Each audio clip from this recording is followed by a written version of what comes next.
Hello guys, today I'm going to be talking about Newton's laws and forces and stuff. Like, a bunch of cool stuff, but really the first part's going to be like all Newton's 3 laws, which is going to be kind of important. Anyways, let's get started. Newton's first law is that, well, if anything's at rest, it's going to stay at rest, meaning not moving. And something that's moving likes to stay moving. I mean, for example, look, we have a car, we have two clone troopers. They're not moving. They're staying perfectly still. Now, if I were to push this, it's gonna kind of want to keep moving for a little bit. But of course it stops because of friction, which we talked about last time. So yeah, that's Newton's first law. Newton's second law is basically the amount of acceleration on an object is proportional to the acting force and the mass of the object. For example, if let's say I gave this thing a 3 Newton push, since it's pretty light, it should have about a 3 Newton push, if I'm reading that correctly from the notes.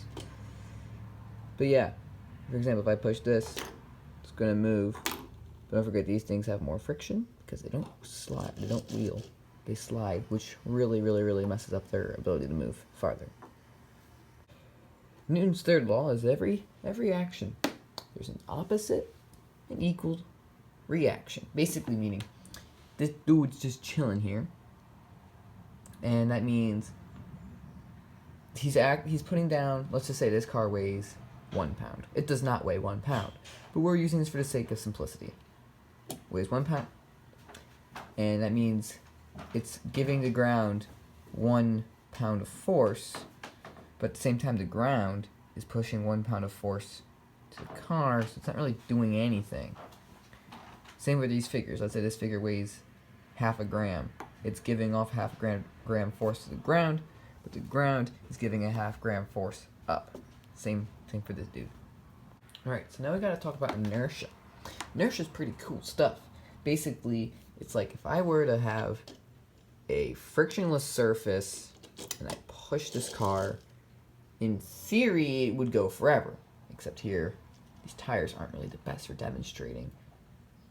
Actually, give me a second, I'm going to change these tires out. Alright, I'm back. I changed the tires because this will make demonstrating inertia a little easier. So basically, inertia is like, oh, if an object with mass is moving, it's going to want to keep moving. And I see that one.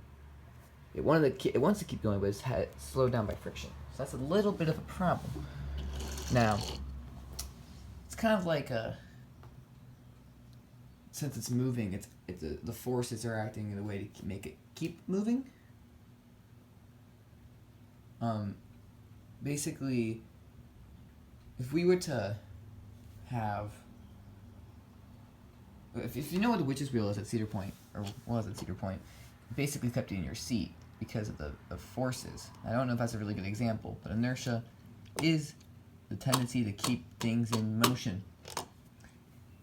So yeah, the more mass, if I'm remembering correctly, if I'm interpreting it correctly, means it goes farther. So yeah, there we go. Now, net force. How do we calculate net force? Well, that's pretty simple to explain. Net force is when you take all of the forces acting on an object and you add them up. Right now, all the forces on this car are 0. It has, well, let's just say this car's a pound.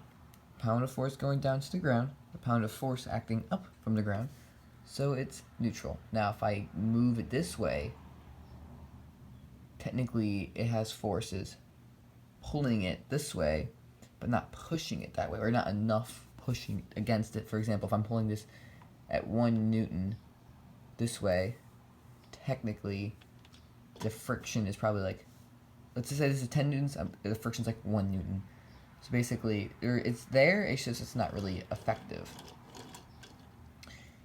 Now, if I were to squeeze both sides really hard, the car won't ever move, because if I have a 1 Newton inertia going this way, one going this way, they balance out to 0.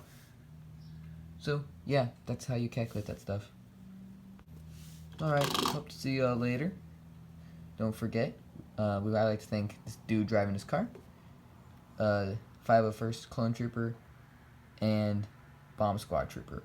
By the way, the other guy with the antenna is not a Mandalorian. He is a Clone Trooper, Captain Rex. Alright, see ya.